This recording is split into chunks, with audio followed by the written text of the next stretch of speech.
I was introduced to drugs and alcohol at an early age, around middle school. I tried marijuana, and it was just a fun thing, pass me by thing, and we just had fun. But later on in life, I graduated cocaine, snorting cocaine, then crack cocaine. Before I picked up the drugs, I never knew that, where it would take me, that it nearly destroyed my life. I couldn't keep jobs. I was in and out of jobs. The only time I think that I had clean time was when I was pregnant with my daughter. And after I had her, I was back off, to the races. I've always masked my feelings, stuffed feelings. I come from a loving Christian family and who has always supported me through my recovery. But I always felt that I didn't fit in. As a child growing up, I was teased a lot and just didn't feel a part of. And my self-esteem was really low, and my self-respect was also low. When I was young, I would always gravitate to people who were hurting.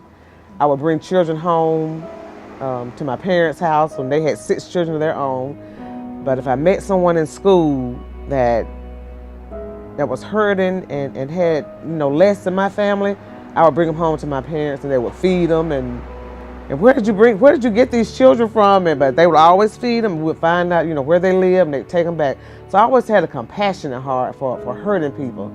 And as I look back on my story, I know that comes from when I was young. But somewhere along the way, I lost that, and the self-centeredness took over. It was all about me, what I wanted and when I wanted it. I had depression going on also that I didn't deal with. So things really got bad. I turned on my family, abandoned my daughter, my community, and most of all myself. I lost myself, and I was fighting a war against myself. I wasn't able to give to society. So that's what my end results was, I ended up, sleeping in abandoned houses. My parents had to end up taking my key from me because I was stealing everything out of their house. Those were my ways and means. I had no hope. My hope was gone. Until one day I finally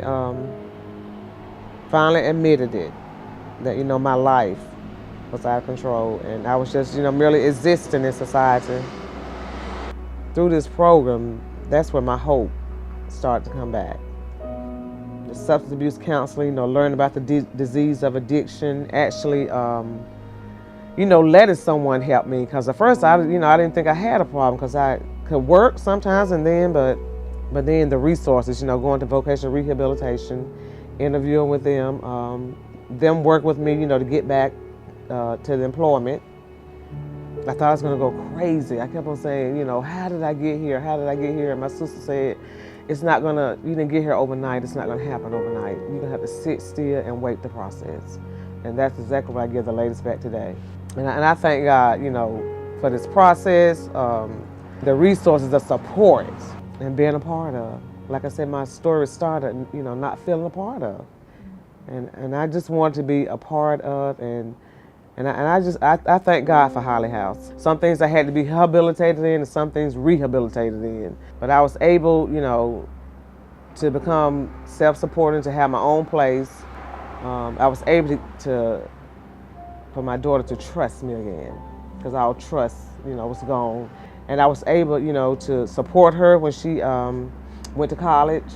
And I'm just so grateful, to be able to give back what was so freely given to me, to give that hope that you can do it.